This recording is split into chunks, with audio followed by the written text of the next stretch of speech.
a research about the presence of Africans in Verona. The book that I've written about it, which is called The Journey, Africans in Verona, there was a part of it that I actually lay a lot of emphasis on journey, that all of us living on earth, we are in a journey. What do we usually experience by the time we go? And what are some of the curiosity that we have? So when I travel, I'm looking for personal connections.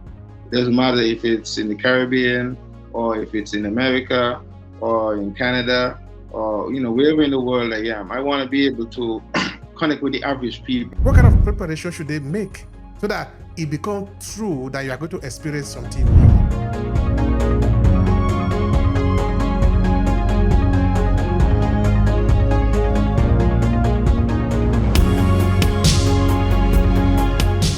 I want to thank everybody for joining us in today's conversation.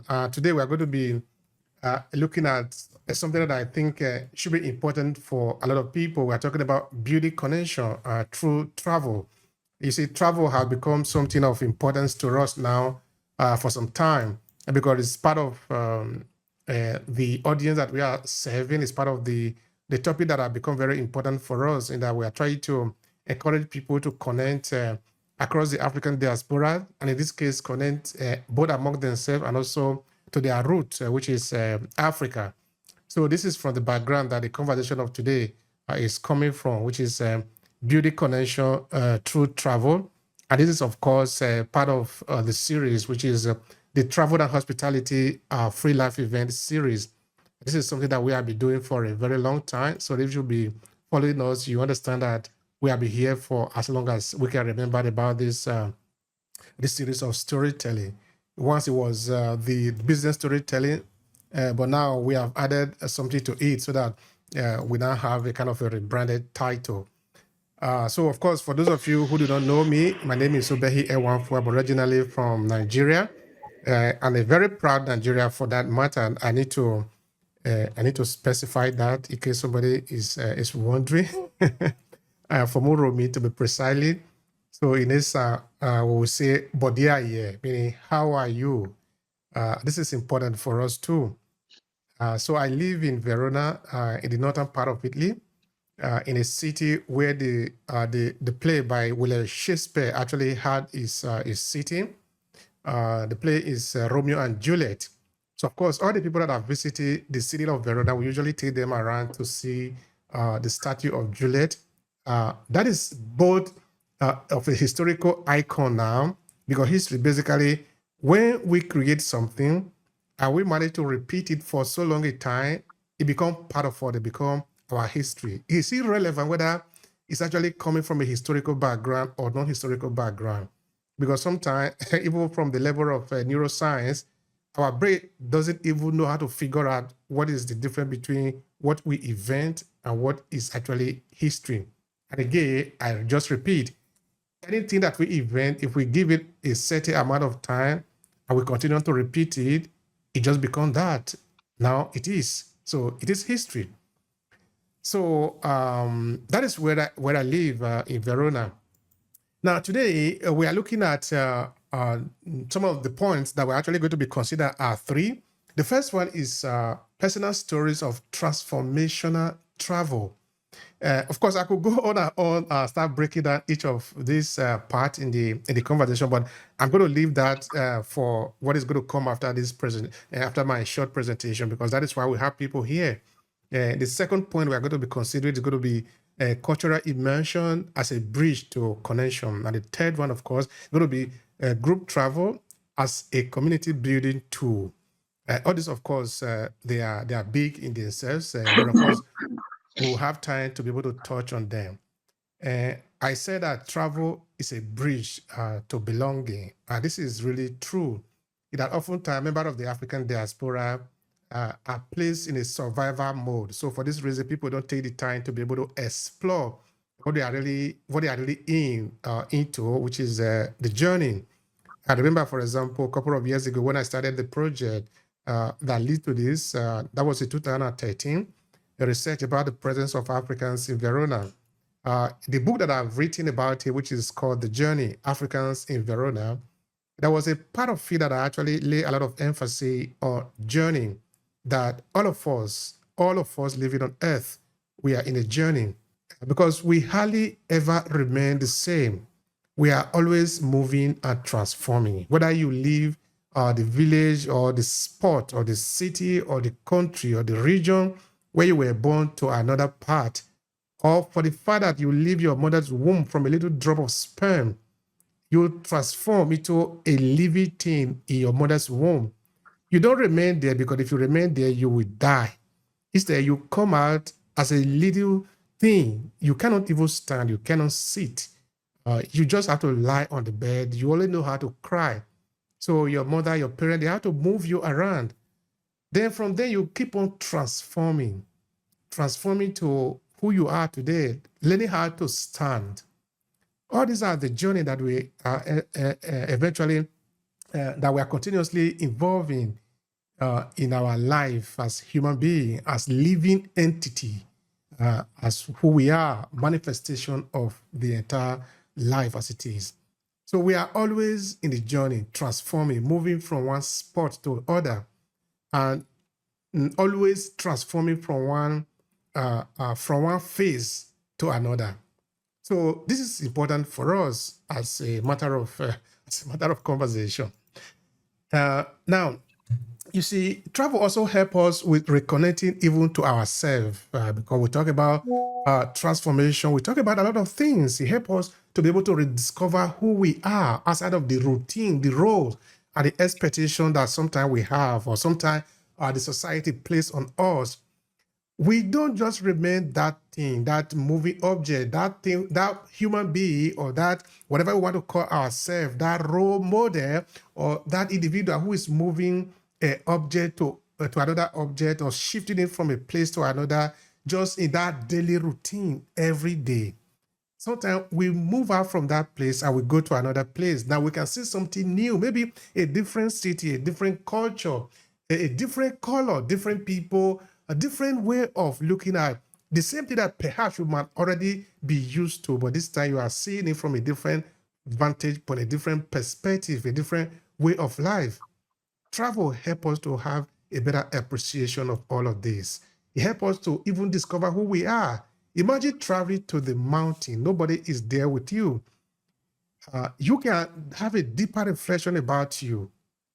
Do I need to remind us about popular people in our collective culture? People like Jesus Christ, people like Muhammad, who goes to the mountain, people like Buddha.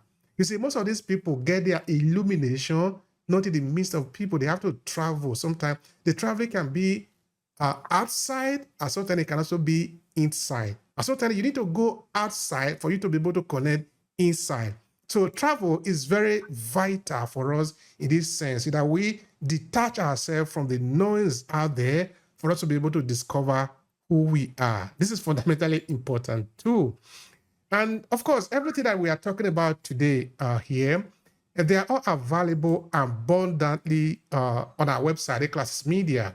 There we have over 2,000 articles written, and it's still counting because we still have a lot to write about.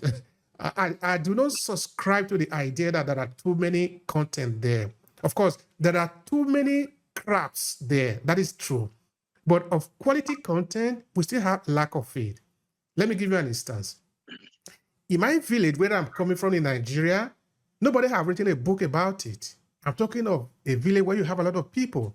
So there are not too many books yet in the world until there are books that talk about everything that we know or we can know. There are less than 8 billion books in the world today, which is to say, if we were to distribute all the books that we have available, so there are some people who will not have any copy, which is to say, we still need more. But of course, we are looking for quality content, not just scraps out there. So in terms of scraps, there are too many of it. But of quality content, we still need more.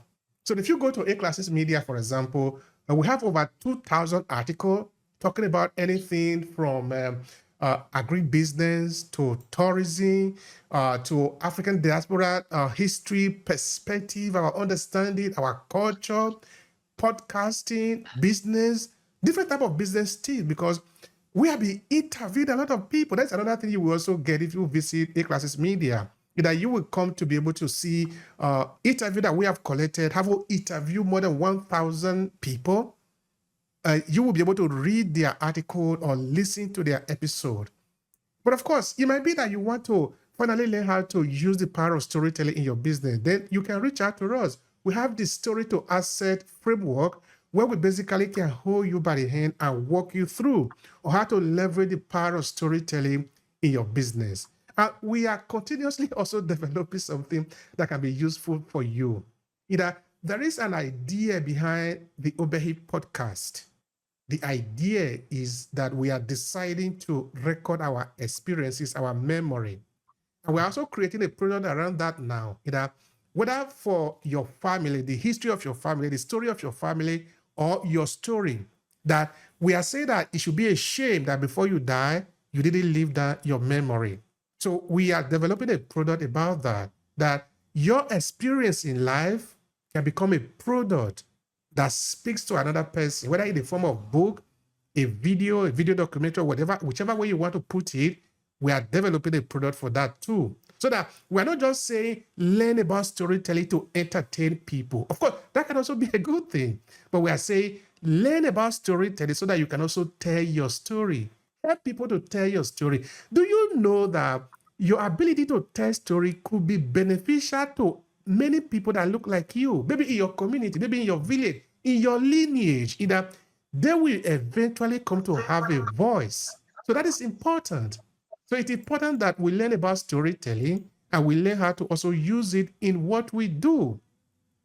Of course, it comes to the point now that I want to pass the mic to the people that are here who are going to help us to understand what we are talking about today. So I want to start with Don Huff. Could you please start by telling us something about you? We are happy to have you here. I'm happy to be here too. And I appreciate the opportunity. The topics today are incredibly important and powerful at the same time. I can, from personal experience, although I haven't personally had the opportunity to come to Africa yet, that's the major plan that I have. I have been to Haiti, and Haiti is of course, African based. And in the time that I spent there, in kind of in line with the topics that we have today, in the time that I spent there, I went to several days. I've been there several times. At one point, I spent several days there in the mountains, in a voodoo temple, and I can tell you from personal experience in the connection, experiences like that are life-changing. I mean, they absolutely are life-changing. You experience what other people are experiencing. You see it happening in front of your eyes. You feel it, and it's those are experiences that are absolutely life-changing. And I feel like those are the same possibilities that occur as folks visit Africa in various countries there. I have colleagues that have visited a number of different countries there, sort of on a tour basis, and other colleagues that I have that have visited. I have a colleague that a little bit unrelated, but kind of related.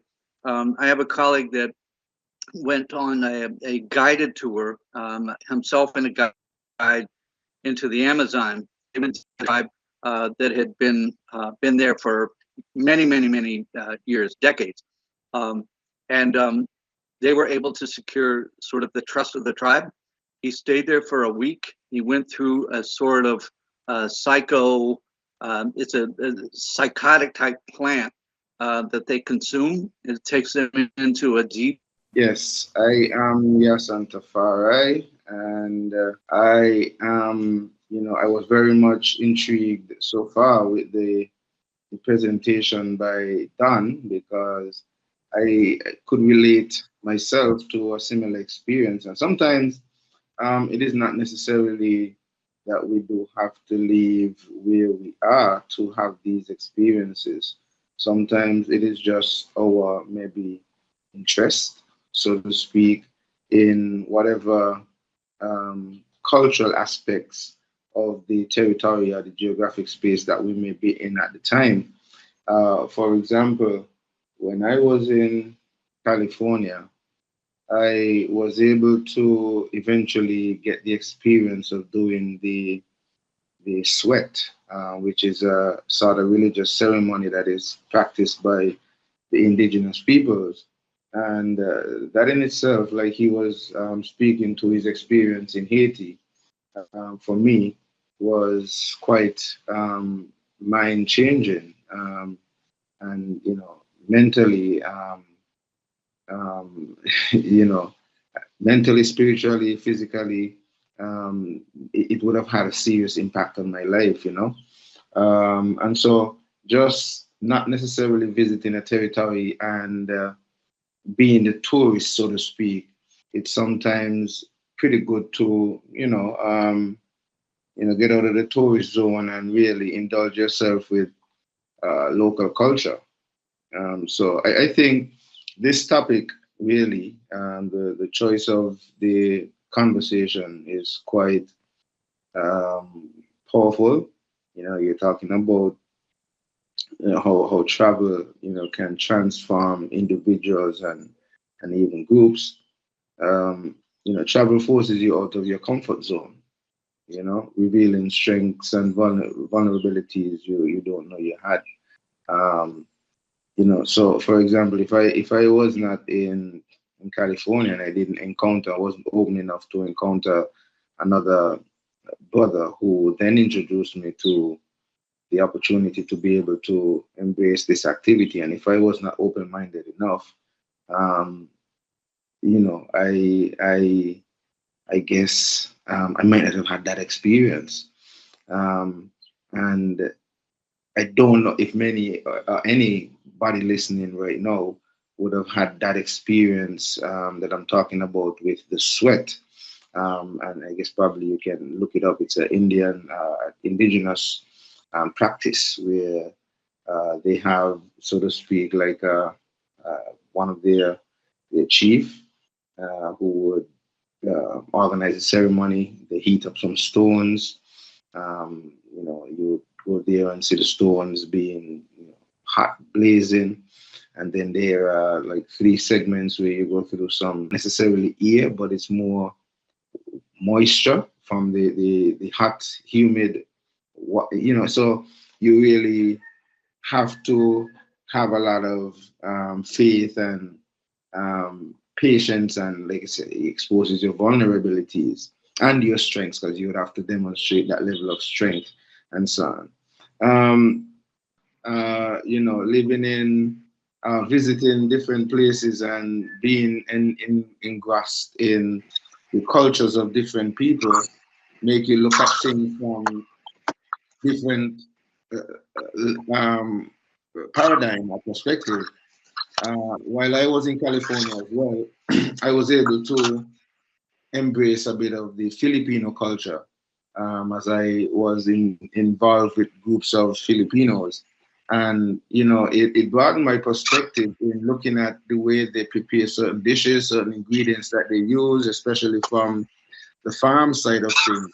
And it opened up my eyes to various other things that could be marketed and that I could also help to teach other people about, in terms of helping them to maybe add it to their diet based on why they use it and how helpful they could be if added to their diet and things like that. So, it helps for you to have that shift of perspective and shift of looking at it. Sometimes travel sparks a career change or passion, like you might be traveling and you just see something, because you're seeing new things, you're seeing new people, you're seeing a new way of doing things, and you might just see something that you're like, man, this is not happening in my country or in my part of the world, or I can tweak this so that it can be useful or beneficial in my territory, and you have opportunities like that. As you move through you have to ask yourself also. For me, this is one of the things that I seek to ask myself. What trip is it that you're avoiding, right now, and how can it benefit you? What can you learn from, maybe taking that trip? Um, there is that as Dan spoke about, that ability of cultural immersion as a bridge to connect. Not just visiting and being the tourist and go to maybe the historical sites and all the place that is designated for the tourists and so on, but it is also very meaningful for you to not just consume all that, but take a step beyond tourism, do some real connection.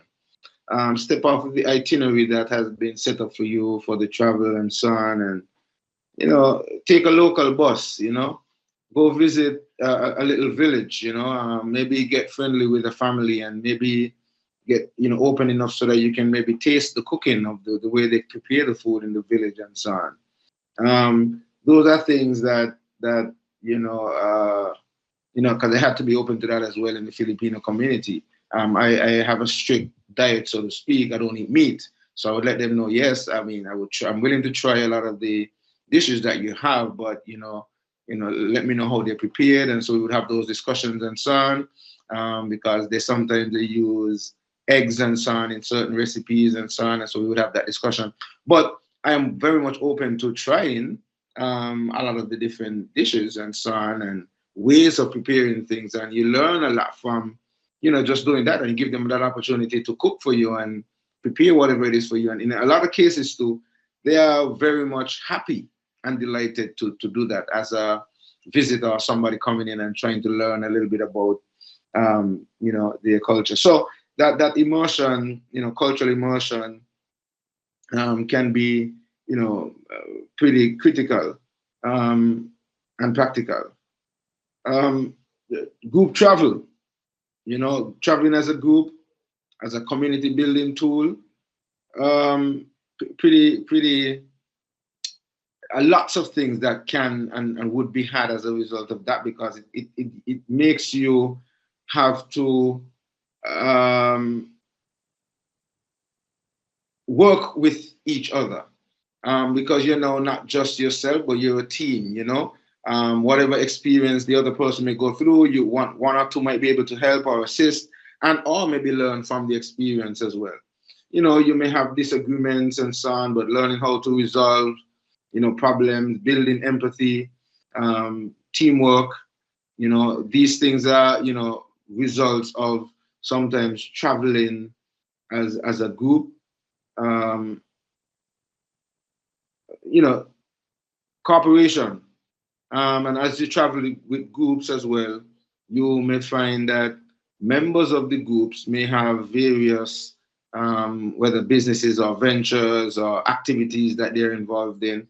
And as you get to know each other, you may find that you build relations internally amongst that group, where maybe you start doing business with each other. Your business might be able to supply, that business, and, a lot of different maybe trust, because maybe had not you had that 7 days or 8 days or whatever the trip may be with that individual, versus maybe if you had met them just on an interview, on a call to, to do some business, having that experience with that person for 7 or 10 days or the 14 days that the trip may have been, might just be enough for you to cement that, man, this person is really, it seems, based on the experience with them, we can really do this, and without a doubt, you go back to your territories after, and relations continue for years, and so you have those sort of possibilities. So those are some of the things that I think of as we are going to be engaged in this discussion. So sorry, Dan, you got cut out, and so I just try to pick up for you, but at the same time I use it to make my presentation as well. So but I think we are all similarly speaking the same language, and realize the true potential of us, traveling, and to go back to the topic itself, as we speak to the the building connection through travel. And the points that I highlighted there clearly demonstrates that it has that potential. And we should, it's something that we should really seek to push a bit more. All right. Thank you so much for that, Yason. That is highly appreciated, your presentation there. No, you know, one of the what I was going to bring up, it's I have to say it's one of my pet peeves. I see in Facebook, I see them in Instagram, I see them in a lot of different locations. You know, that there are individuals who have set up tourism groups, and the indication, I guess you could say, of these individuals that have set up the tours is that they're in lockstep with the territory where they may be, you know, whatever area they're in, their village, whatever it might be. The problem I have is that some of these individuals, I won't say all, I definitely would not say all tour guides or individuals, you know, conducting tours. But some of these people are what I would say less scrupulous, if you want to say that, in terms of what they do. They're more interested in collecting the fees from the tourists than they are in anything else. They portray themselves to be very close to the individuals in the village, and you know, that clearly doesn't come across in many of the videos, many of the photos, many of the things, you know, some of the media. So that's my pet peeve, is that, you know, in many situations, in some situations, I'll put it that way, you know, there's exploitation that's happening with some of these individuals, and that's a major pet peeve of mine. I've traveled the globe for years and years and years, and I am far less interested in the mainstream things that go on, regardless of the countries that I've been in. I'm far more interested in what your everyday individuals go through. It doesn't matter if they're a farmer, if they're a business person, it doesn't matter to me. I would way rather get to know them and their family and their culture, their heritage, their background, the rites and rituals that they have. I'm far more interested in that than I am in being guided into the slick city, you know, where you see the beautiful buildings and all the cultural museums and things like that, although those are all interesting. But for me personally, I would rather get to know the people at the ground level, at their level, at wherever they are. One of the things that I found, there was in Rwanda, there was a women's group from the UK that set up a tour, and they went into Rwanda, and what they did was they visited a small village where they started talking about food, and they were preparing food. They actually sat down with other women in the village and prepared the food. But along with that, they also made baskets, and it was a way for the women to earn a living. And so what the women in the UK tour group did was they actually set up a micro grant program, and what that did was made it possible for the women there in the village that they visited to be able to expand their business, and also to be able to buy more materials so that they could actually make more money. I love situations like that. I mean, those are terrific, and those are the kinds of things that I really like.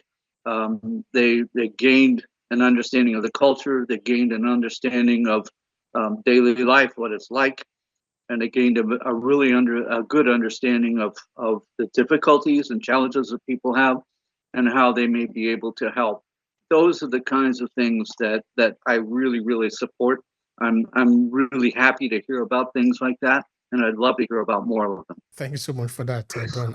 I really appreciate that. And this is what I think this phase of the conversation is going to be about, which is connected to the people. Of course, connection is here said now a number of occasions, not by accident. They are intentional. These are terms that we are using intentionally, connecting. There was a couple of days ago, I was doing an interview. I was telling a guest of mine that the term connection is used in multiple places across the touch points that we have, and that they are intentional. Whether you are talking of the Obehi podcast, where I have done a lot of interviews, talking to different people and learning from them. The most important thing for me is that I'm learning from these different individuals whom I would never have the chance to be able to sit in front of them and start asking them questions. But this is happening now because we are able to connect. And as I'm connected to them, I'm also happy then to connect to many other people, those that are going to listen to them, and many that are even going to listen to them after they have gone. Because sometimes we don't pay enough attention to that part. We think that we are going to be here forever, but it is not. It is not true. We are not going to be here forever. The only thing that is going to outlive us is the connection that we have built, the experiences that we have made. In when we are no longer in the room, what are people going to say about us? So the term connection here is important. That is what also travel help us to do. That you are talking about getting to Rwanda. I've been able to connect to the local people, seeing what they are doing there. That is different from the corporate type of tourism, where of course they have all the beautiful decoration and all of that. We are not saying that there's anything wrong with that, but what about having the human connection, the one-on-one touch with the people, where you can eat with them and feel the same thing that they are feeling? I think your son was also saying the same thing before. And this is sort of related to the conversation that we have had in the previous time, 40 days ago, talking about how we can use tourism as a way to bring in local development. And your son did a very beautiful presentation there. That video is coming. So today we are sort of touching more on our personal experiences with tourism, because there is no person that is really not involved in travel, in the journey, like I was referring to before. Every one of us is involved in it, just as sometimes we don't think we are. And as we are involved or getting involved in it, we're also gathering a lot of experiences. Now, sometimes again, people think that the experiences that they are gathering is not enough, it's not good enough, or it's not qualified enough.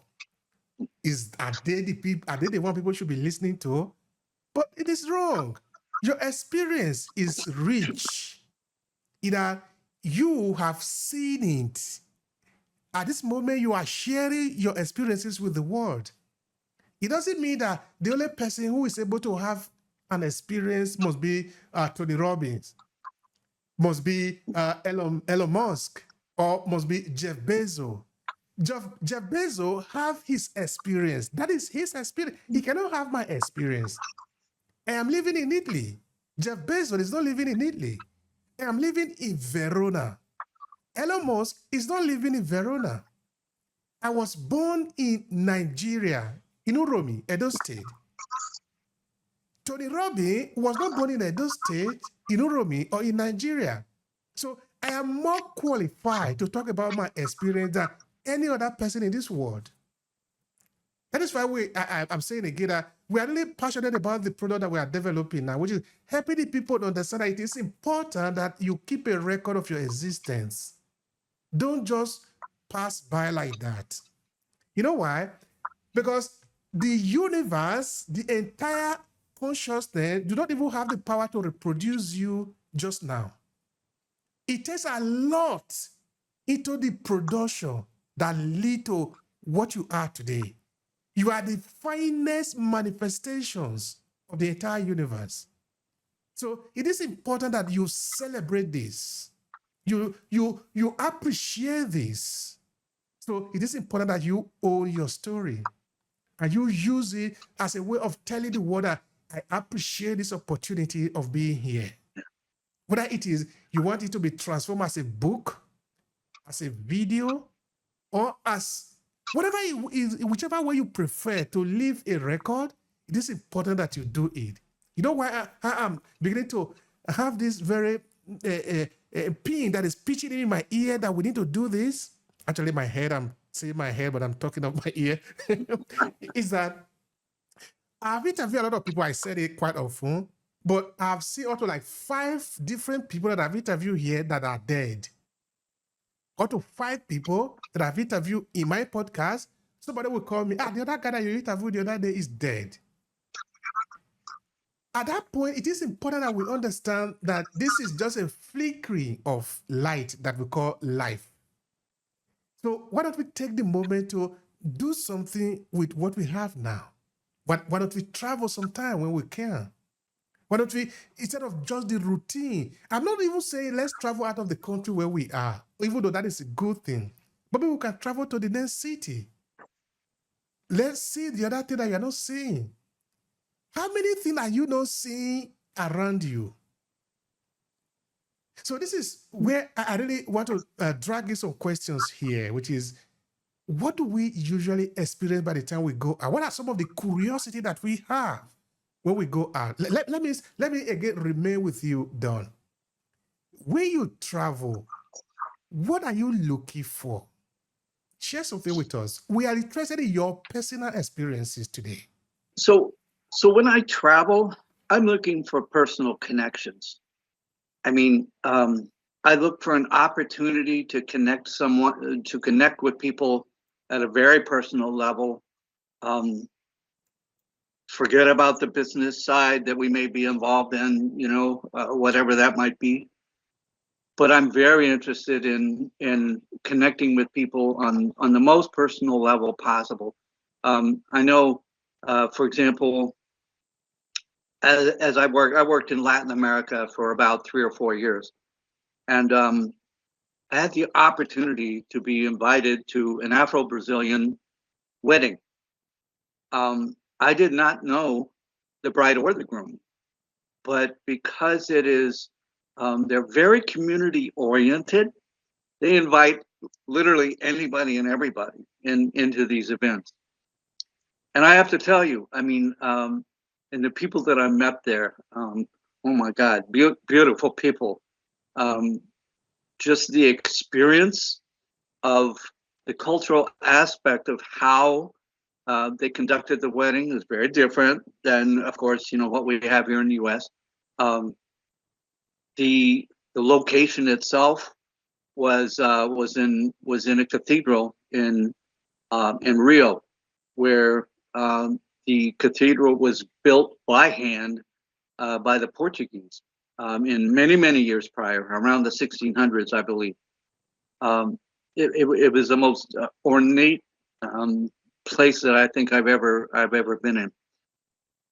But you could feel the culture, you could feel the connections. I met a number of different people. A lot of them were curious, what's this American doing at this Afro-Brazilian wedding? But the opportunity was unbelievable. I mean, people were curious, they were interested, they wanted to connect, and I wanted to connect with them. After, I was invited to several people's homes. Into one, I was invited for a birthday party. They make a big thing about birthday parties for the children. And so there were things like that. There were lunches, there were dinners, there were so many people that I was able to connect with on a personal level. That's what I look for when I travel. I don't look for show me all your museums and show me all your beautiful cathedrals, show me all your tourist sites. I saw those, but not by choice. So those are the kinds of things that I look for when I travel. I don't look for the mainstream things, because those are, as you can understand, those are easy to find and easy to be taken advantage of as well. But But those are the things I look for. I mean, I always look for a personal connection, irregardless of where I am. Even in the U.S., it doesn't matter. I'm looking for personal connections. I'm looking for personal connections in Africa, all across the Caribbean. Those are the things I look for. That is what we should be looking for, that one-on-one touch with the people. Uh, somebody was saying that today there are a lot of possibility for us to connect, but the more there are this possibility, the more we are disconnected among ourselves. It is saying that the tools that we have, which were supposed to help us connect, actually make it easier for us to disconnect. Because now you have the smartphone with you now, which I use it to be able to swipe and swipe and swipe. But you end up just swiping and swiping and swiping and forgetting the people near you. You see, that was not the intention of the aspect of it that was the connection. The aspect of it was to be richer, to be bigger in the sense of connection, but not to detach ourselves from the reality. Anyway, I like what you said there, in that it is important for us to connect, and you love to connect to the people. That is from your point of view. Now let's hear also from your son. Your son, when you travel, what are you looking for? Well, I tend to agree with Don in relation to that personal connection.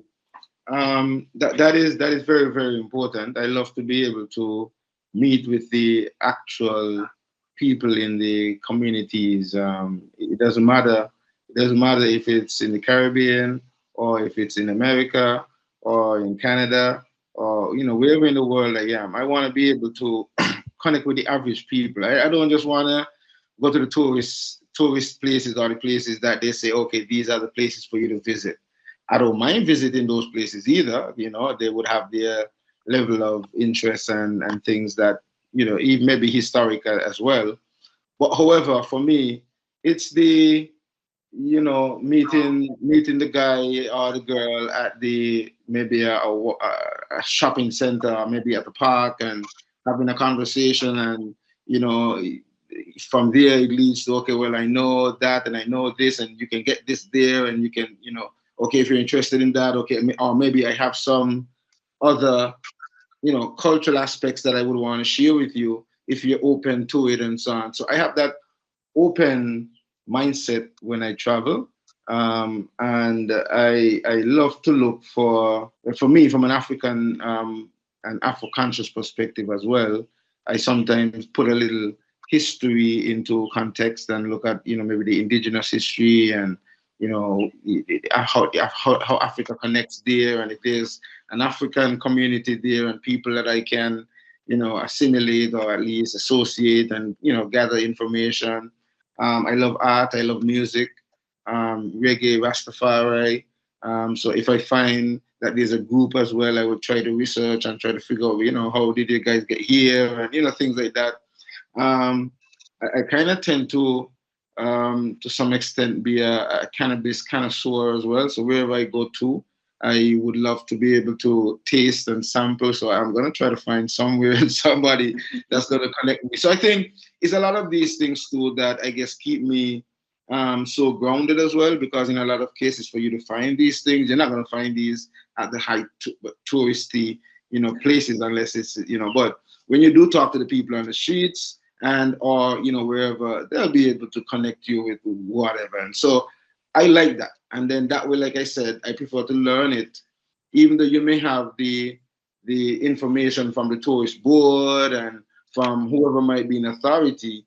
Getting the perspective now from the guys on the street or the people who are in the community or the people who are dealing with whatever it is, I also love to hear from that perspective.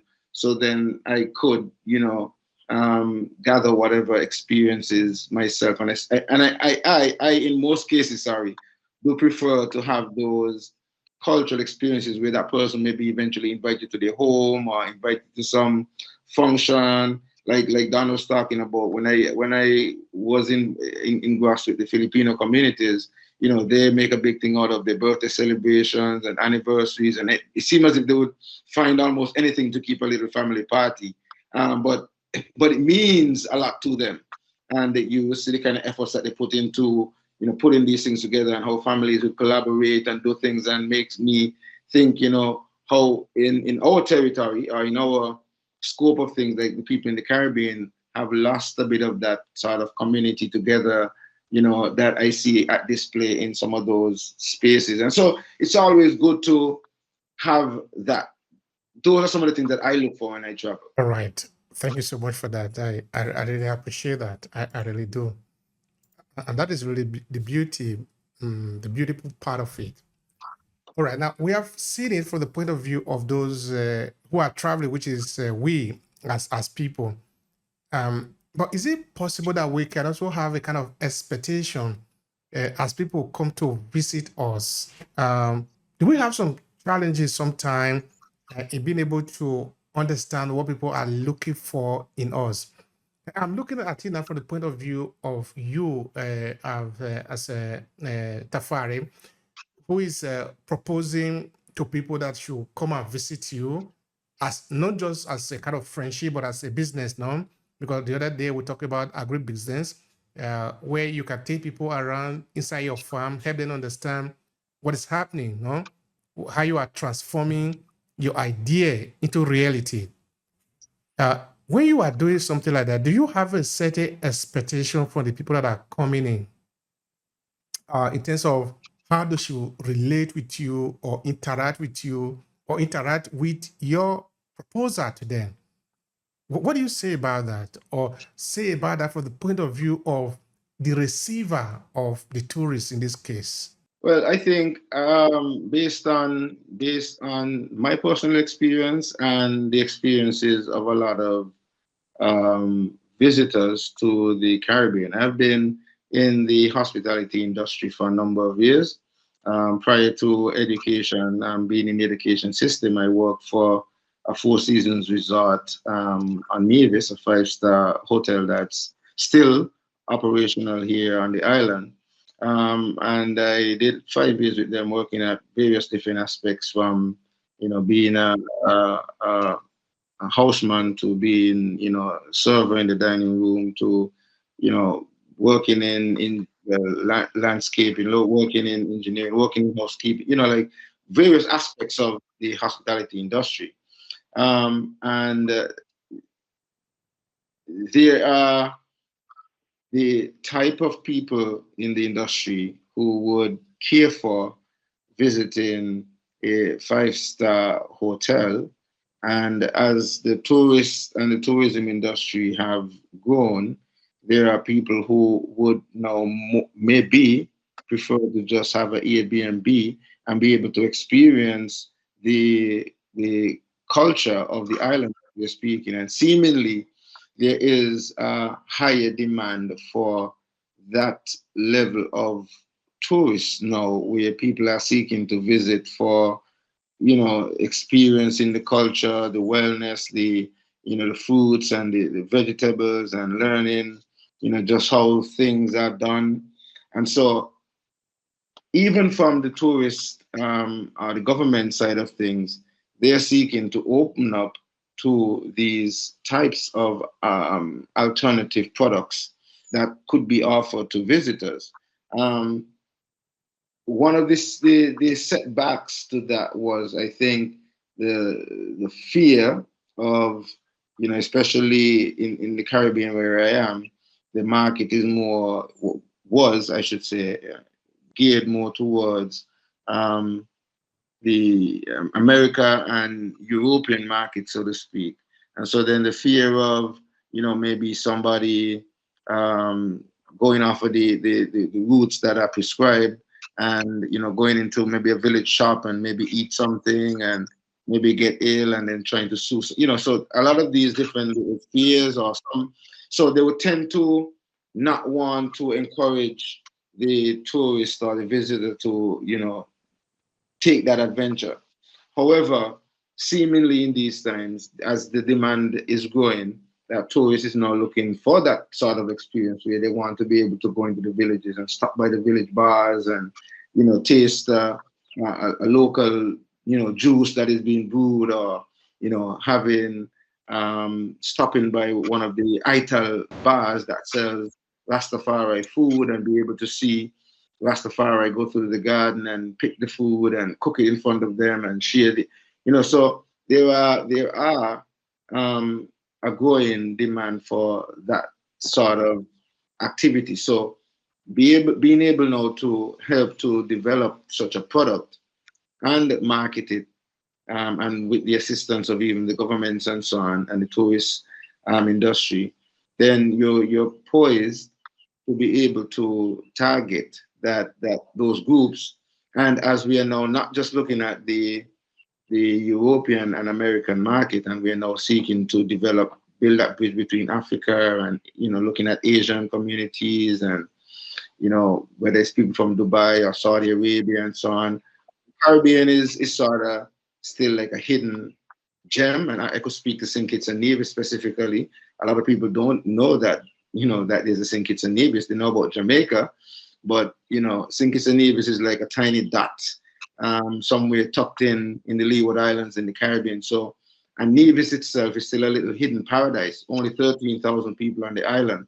And so there's lots of opportunity for that sort of product. And I think that there is the need for a lot more. So I'm encouraging more people to also, you know, do similar to what I'm seeking to do. Give folks that opportunity to come, experience the farm, you know, see the fishermen, get your fish, and see how we clean and prepare the Caribbean. I'm actually outside on the porch, and there's a backhoe passing on the roadside, and so that was the sound that you're hearing in the back. But like, you know, give the visitors that experience to, like I said, see the fishermen, see how it's clean, see how we prepare some of the dishes. Like we speak to the Rastafari, being able to just go to the garden and show them that's one of the reasons why the food tastes so much better, because the ingredients are fresher, coming directly from the farm. And in some cases, in most cases, we do chemical-free farming here. And so it's just amazing for them to be able to have that experience, and at the same time get in tune with where the food is coming from, making that relationship. Because we know a lot of people in Europe, and I can speak to that as well, in America, their relationship with the food is mainly from the supermarket. So in giving them the opportunity to see the pepper growing on the tree and being able to connect the pepper to the tree and identify the tree that the pepper comes from, versus the one that the eggplant comes from, versus the one that, you know, the tomato comes from, versus the one that the watermelon comes from, or the pineapple. I could recall doing some tours when I worked at a very prestigious farm-to-table hotel here on St. Kitts and Nevis, that many of the people who came from like America and Canada and so forth thought that pineapple grew on a tree and it's something that you could pick. They were amazed when they realized that pineapple grew on a plant, and it just, you know, so they were, this is how it grows. So, I mean, it's funny to us, right? But the reality is their connection to things like that is from the supermarket. And so simple things like that we did, you know, we did a farm table tour, we did a nursery breakfast tour where we would take the guests on a tour through the nursery and identify various plants, and certain plants that are fruiting in season.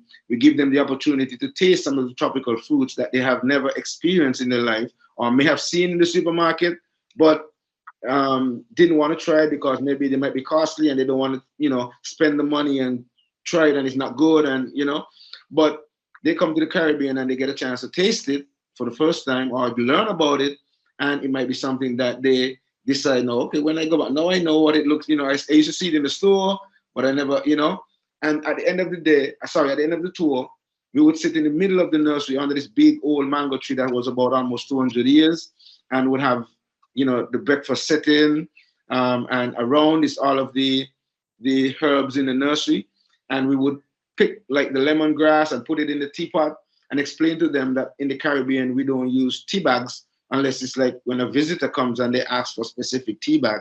We do what we call bush tea, and we get them to experience that we are able to pick the mint or the basil or whatever herb that we're going to use to make the tea, put it directly in the teapot and steep it. And, and that's like amazing for them.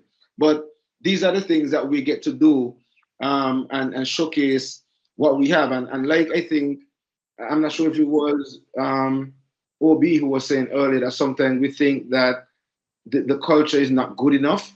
And that's why sometimes we don't want to share it, or I think it was done.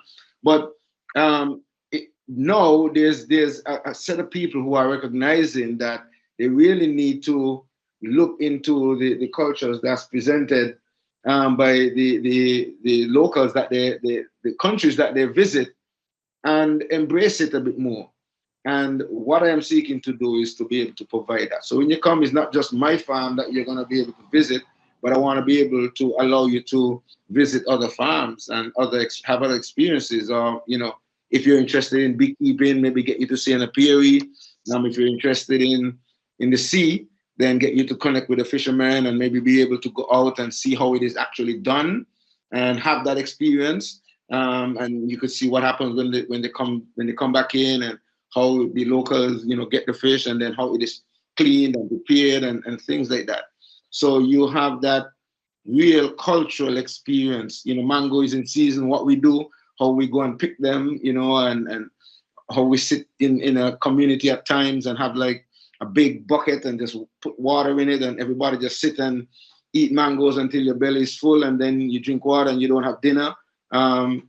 This is like typical for Nevis at this point, where it's mango season, and we have like mangoes literally wasting right now. We feed mangoes to pigs right now because there's so much falling from the trees.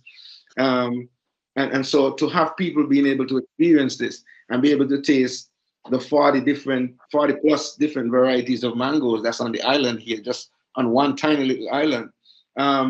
So these are the things that we really want to be able to express and share with visitors, that I know, based on what I'm saying here, I'm sure folks who get to listen to this will be like, really? I want to get to this place, right? And that's what we are seeking to do, to be able to bring them, have the experience, and, they share. And whether it's from Africa, whether it's from America, whether it's Canada, China, Asia, we want to be able to give you that cultural experience when you get to the island, not just the tourist sites. We can take you to the tourist sites, and we will too, because there are a lot of significant places for you to visit.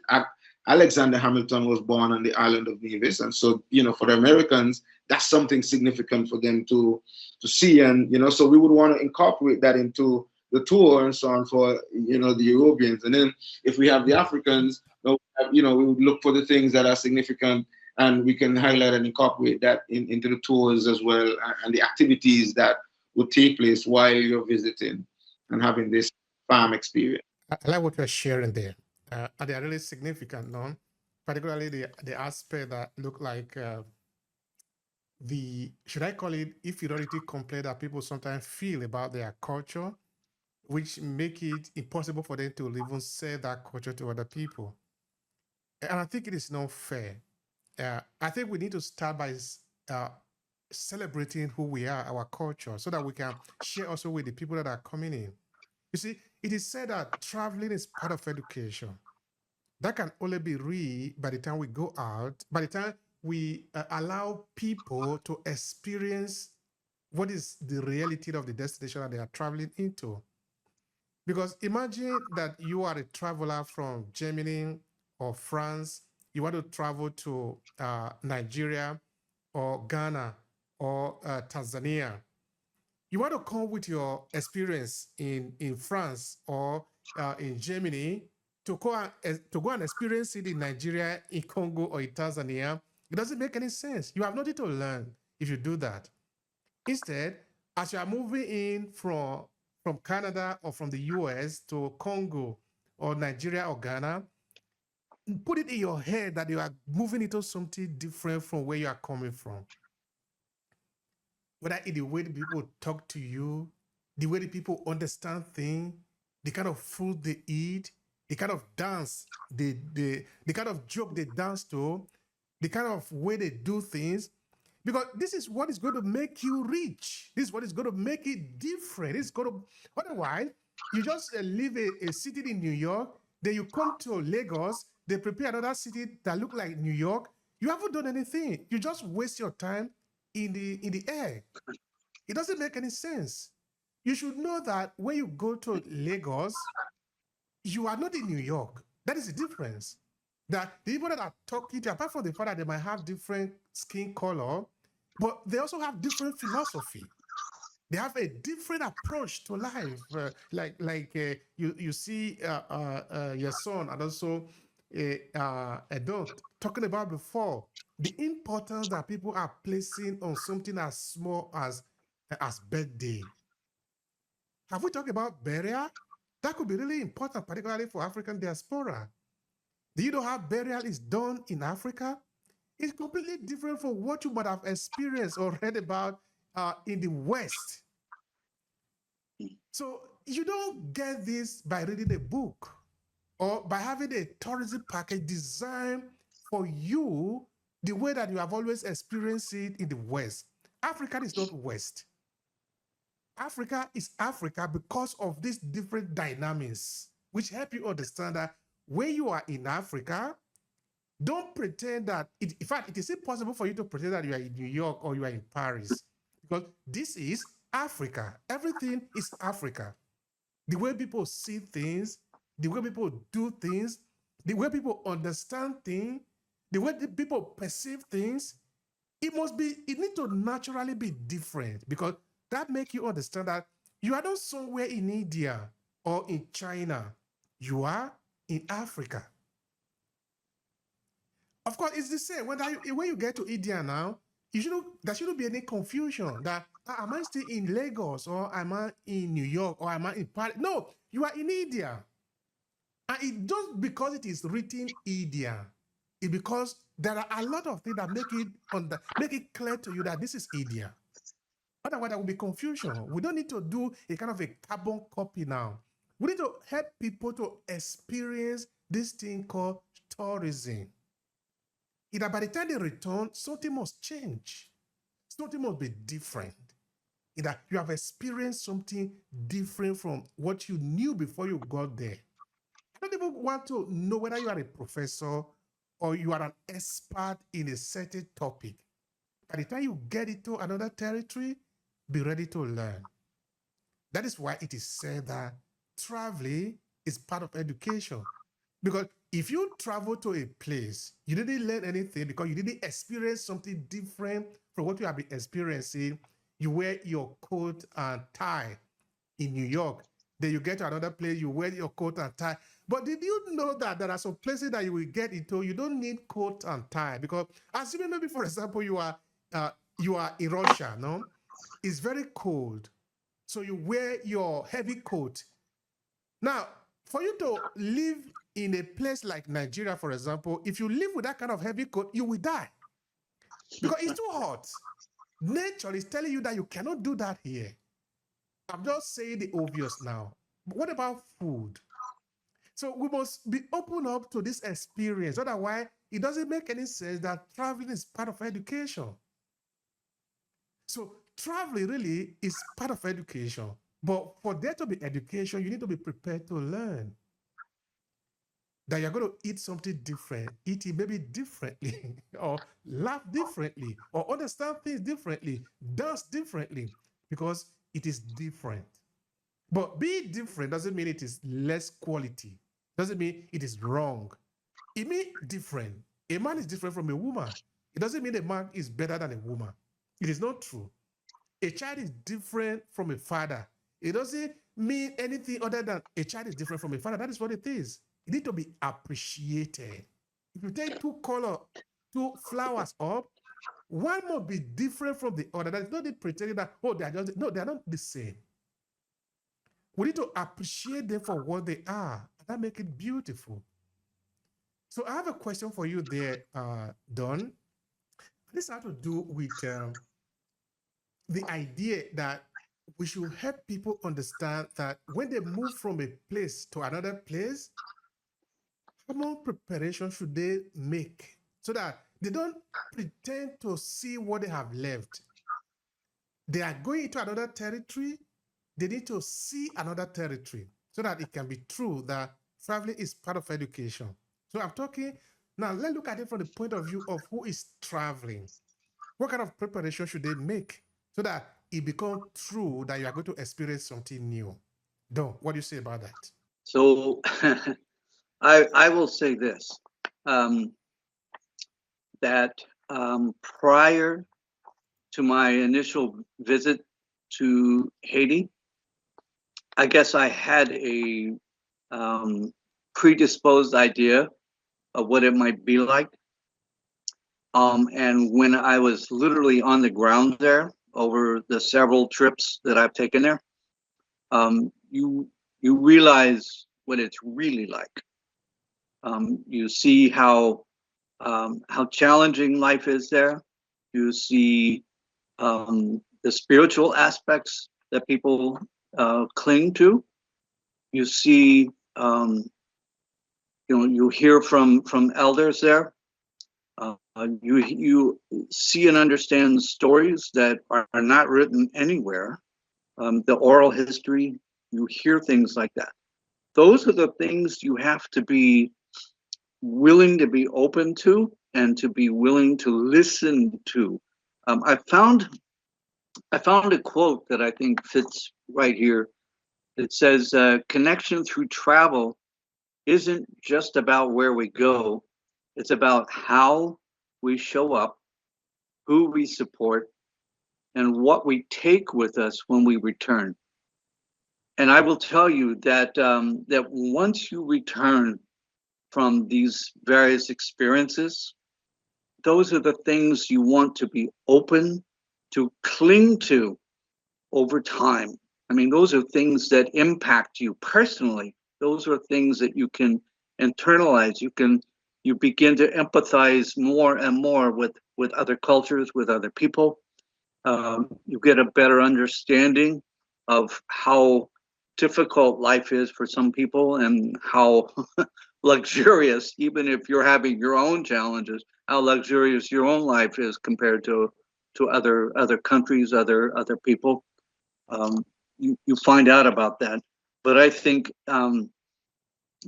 just having an open mind, as you were mentioning, being able to absorb what's actually going on, the things that you may not be able to relate to, but over time you may make connections with those things.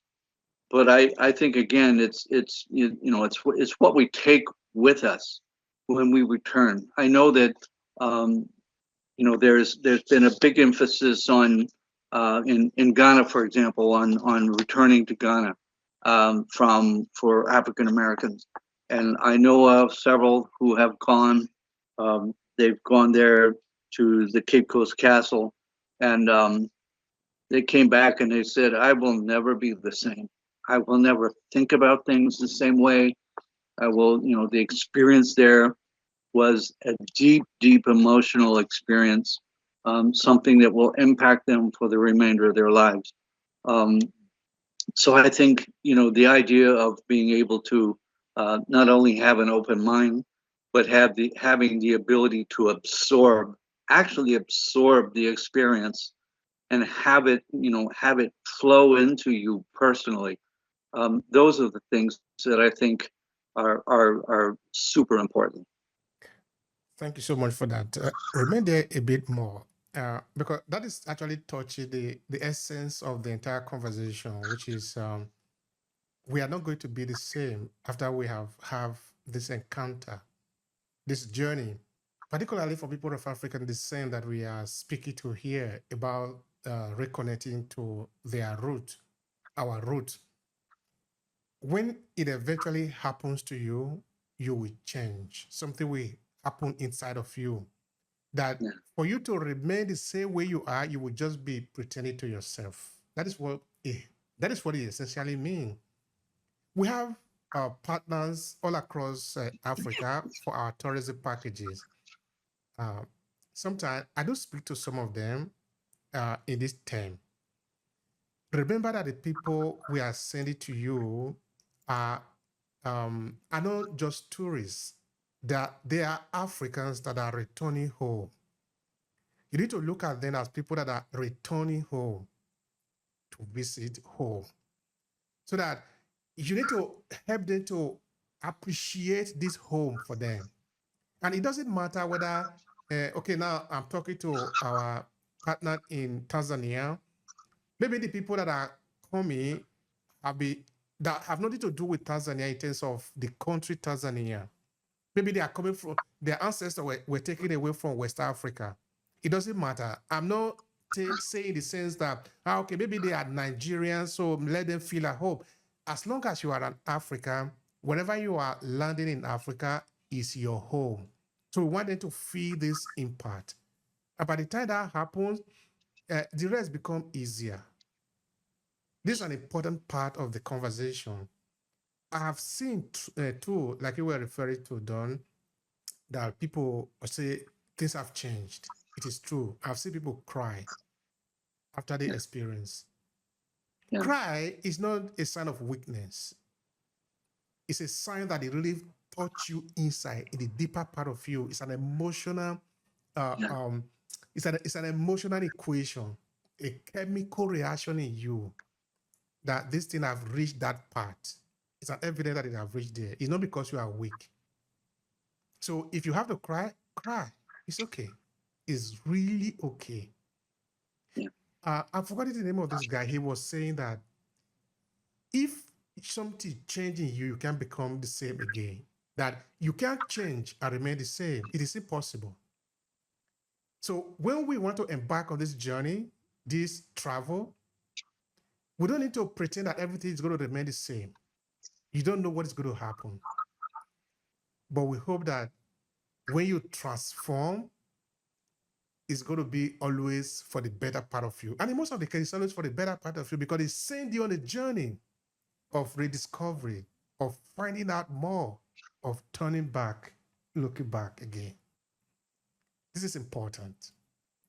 Now, this might also become more important again by the time we are in group, because in group travel, we have the time to be able to reflect together, to share something with other people.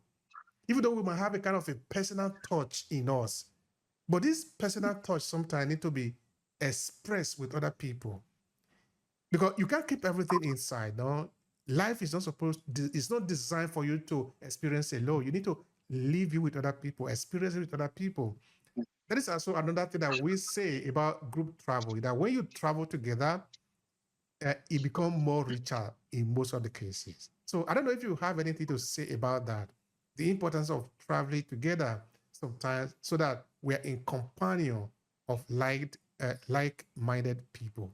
What do you have to say about that, Don? Well, I will say that, in traveling in groups, I agree with you. I mean, I think, you want to be sure that when you travel in a group, that you are traveling with others that are like-minded. I do know that there are tours with, I guess almost everybody within the tour group has, let's say, their own itinerary or their own idea of what they'd like to accomplish as a result of the tour. But traveling in a group with other like-minded individuals is super powerful.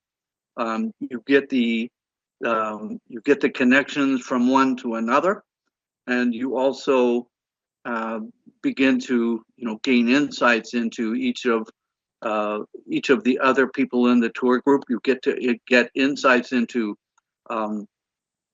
their challenges, the things they want to accomplish as a part of the tour, and also just to get to meet people from various locations, even though they're coming together for a common purpose in a particular tour. But I like the idea of tour groups in that, especially the ones where, again, you're traveling with like-minded people. You get to exchange experiences among each other, and also to experience any number of things as a group And once you've gone through those experiences, then you also have time away during lunch or dinner or whatever it might be to talk about those experiences and to share your personal situations, your personal takeaways, from each of the experiences that you might have during a group tour. Those are the things that I think are make group tours really powerful. Now, we understand that you have a stake here in the sense that you have an app that is related to agribusiness, and agribusiness is also related to the conversation that we're having today. In that we have agri-tourism, we have the possibility of able to participate in what is happening in the local culture. We're talking about connection. We're talking about the way to be able to engage with people.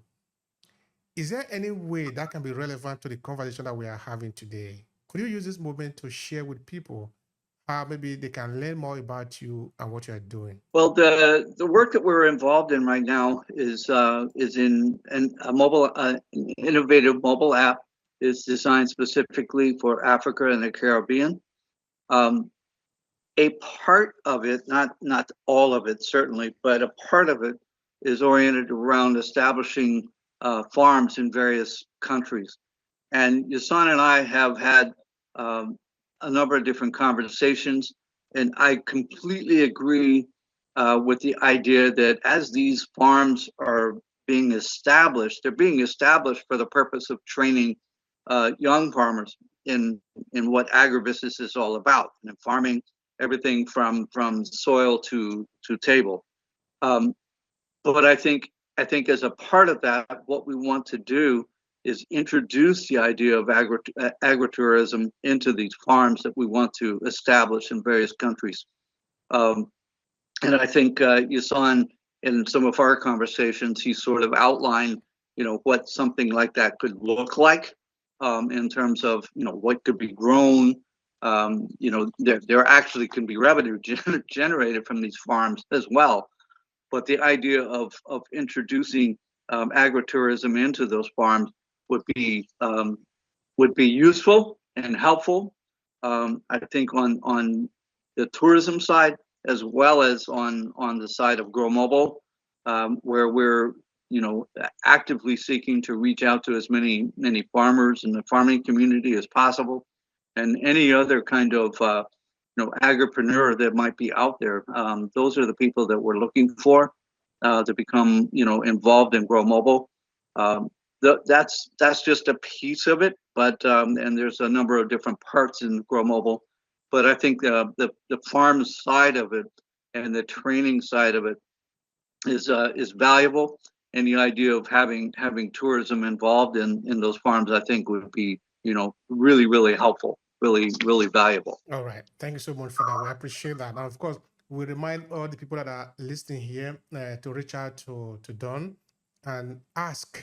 It's always important to ask how you can contribute to the good work that he's doing, and how you can also participate in the project. Why not? So he's available on LinkedIn.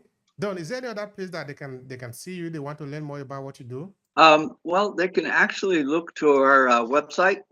They can look at growmobilenow.com, and they can learn a little bit more about the app itself and about the team that we have at the moment. All right. Thank you so much for that. That is fair enough. So yeah, of course, if this is your first time, remember that we are here every 14 days, looking at different angle, how we can leverage the power of storytelling within the area of agribusiness, agritourism, and of course, tourism in every aspect of it, because we use this as a way to be able to connect among ourselves. So if this is something that interests you, that speaks to your senses and sensibility, we encourage you to make sure you subscribe to this channel and come around anytime that we have this conversation. Let us know your thought about it, and let us know how we might also help you, because we have different areas with different ways that we can help you if you're in business and you want to use storytelling in your business. All right, talking about business, talking about agribusiness also, why don't we bring in Yason? We love what he was sharing the last time. Yes, so tell the people how they can reach out to you and how they can benefit from what you are doing in Second and Ever.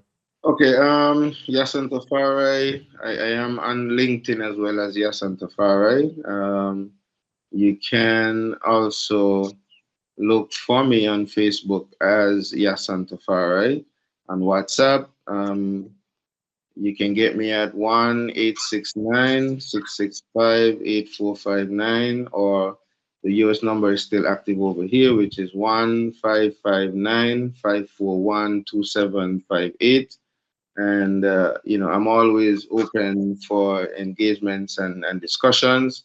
And things are really looking pretty much good on this side. Like I'm saying, I came in mango season, and so I am here on like a mini model. I have a mini model of what I would really love to see scaled up and replicated, and so I'm seeking to connect all the dots together. On the last show, folks would have been able to see a bit of what the farm side of it looks like, and we're actually putting that together, dealing with the aesthetics right now, trying to get it properly landed. There is another about a half acre as well, but on that side, it has already established a mini mart, a mini like superette, and there's an area for a bar and the kitchen where we can now get into creating the juices and the smoothies and all of the other things that you get from the fruits on the other side. So like I'm saying, there's that, and then there's a house below that can be, or I'm hoping to eventually put on the Airbnb market so that folks can actually now come and maybe just stay, and I'm able to accommodate. So, and then you can do the tour, and also encourage to do the other agro tours if that's what you're interested in, and you can see folks who practice wellness, and the medicine man, the local medicine man, who will tell you about the medicinal value of a lot of the herbs and plants and so on that we have around us. In relation to the African side of things, I'm very much interested in that market as well, because we would be able to show to some extent how close we are in terms of a lot of the things that we use in the Caribbean, and show that probably it's just because we have lost that connection that we don't realize which group or who, which territory, were using these similar things in similar ways and so on. And how similar it is in terms of the fact that, we are governed by people who look like us, and, we're predominantly people who look like us, and a lot of the different, aspects that would go vice versa, because many of us in the Caribbean have not ever been back on the continent either, and have lost so much in that connection that it would take sometimes some of us, some from the continent, to be able to visit the Caribbean and then identify some of those cultures and say, oh yes, you all are doing this, and the way you braid the hair, or the way you may prepare this food, it is called so and so in this, like we would have had the experience of people like Woody Meyer, who would have visited various Caribbean islands and would have been able to identify things like that and point out, like in Jamaica, the Ghanaian culture and some of the things that he would have experienced there in Guyana, and things like that. So it is that I am seeking to be able to promote and replicate throughout the Caribbean and throughout Africa, with the inclusion of the Grow Mobile concept of it, where we're able now to not just do the agriculture, but be able to connect these businesses and these other farms and all these other farmers on an international and a global scale. Thank you so much for that. We appreciate you for that. And of course, we turn to where we returned from. we went back to where we returned from, which is about connection, about connecting people in the diaspora to those in Africa. I love that call. It's an important one. That we really need to connect more among ourselves to celebrate who we are, to appreciate our culture, and to appreciate our experiences, our history. Even though we might be separated by several oceans and several hundreds and thousands of kilometers away, we still know that we need each other, we love each other, and we want to be able to connect more and share our experiences. This is important. This is our mission. We're going to be able to achieve this mission looking at it from different angle, whether you look at it from intellectual angle where we talk, or you look at it from the point of view of business where we make profit, or we look at it from the point of view of engagement, what we currently are doing. Because I am right now in Italy, in Europe, and you are in the Caribbean, and Don is connected from the US. So we are able to connect. We are able to do this. It's the same. Next month, I'm going to be in Nigeria. So assuming that, of course, I will try to do an episode from Nigeria where I will be right in the town where I was born in Oromin, where you will be able to connect with me. And then we'll be able to do the same thing. It doesn't matter whether I'm in Abuja or in Accra or Dar es Salaam or in Nairobi. It's the same. Today, it is easier to make this connection, to hear from each other, to learn from each other, to propose things together, to work together on similar projects that are of our interest, to organize a group tour. Why not? Of a group of people moving from Lagos to whatever is it that you want to take them to in the Caribbean. It is possible for us. This is what we are saying. It is possible for us to do this today, and we are not going to wait for maybe 200 years before we can do that. So we are saying, let's leverage the possibility that we have today to be able to connect more among ourselves and to do things among ourselves. And of course, for all of you that have listened to this point, I say, why not? It doesn't cost you anything. Make sure you subscribe to this channel and share also with your friends, those who you know, those who you believe can take advantage of what we are discussing here. Maybe you are in business, maybe you are in tourism, maybe you want to travel, maybe you are in California, you are in New York, you are in Washington, you want to travel to Ghana, to Lagos, to Tanzania. We are telling you that it is possible for you. We have a lot of people working in the tourism sector in these different parts of Africa who we can simply recommend you to. They will be waiting for you at the airport to help you see this land of your ancestors. It is important to make this connection. This land is your land. It's the land of your inheritance. So this is what we are saying. This is what we are talking about. That we can use tourism as a way of initiating a connection, a conversation, and being able to use it for ourselves, to be able to heal ourselves also. It is possible for us. We're not going to wait for some other person to do this for us. We will do it ourselves. This is the call. I'm going to respond to it. Right, yeah, say something. Yes, I just wanted to add that it is as real as it is, because though there is no direct flights right now from Africa to the Caribbean, I do have access to a charter airline company that would be willing to provide the service. So in terms of us really making it happen, there is strong possibilities that we can do this, as long as the tour operators and so on that you are aligned with and connected with. Here on St. Kitts and Nevis, I can be able to communicate with the hotels and all of the other tour operators to really make it a possibility as well. And they would be happy for something like this, to know that, let's say, an aircraft would be coming in, a charter would be coming in from Nigeria or Tanzania with 100 people or 200 people for a week or 2 weeks.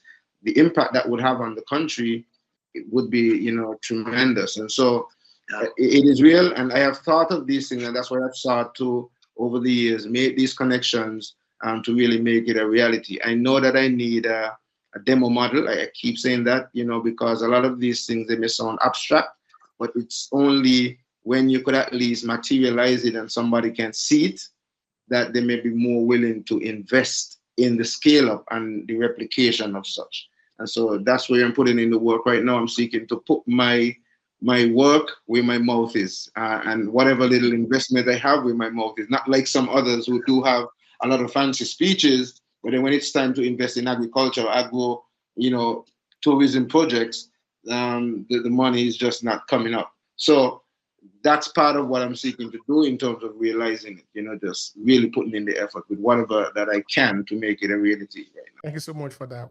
We appreciate you. We appreciate you that you continue to do, you continue to put your money where your mouth is. That is vitally important. I will encourage more people to do that. And of course, like we said here, if you believe what we are saying here make any sense to you, make sure you connect. We can take the message to your door, but that is where it ends. We cannot force you to take any action. Taking action is up to you, but make sure you take action, because if you want anything to change, you must take the action. So take the right action that can move you to the next level. So with that, we want to say thank you so much, Don Hoff, for your time, and also your son. It has been a pleasure here listening to you and learning from you. And of course, we are going to be here again 40 days from now. We'll be talking about another important conversation relating to what we always talk about. So thank you so much, gentlemen. I appreciate you.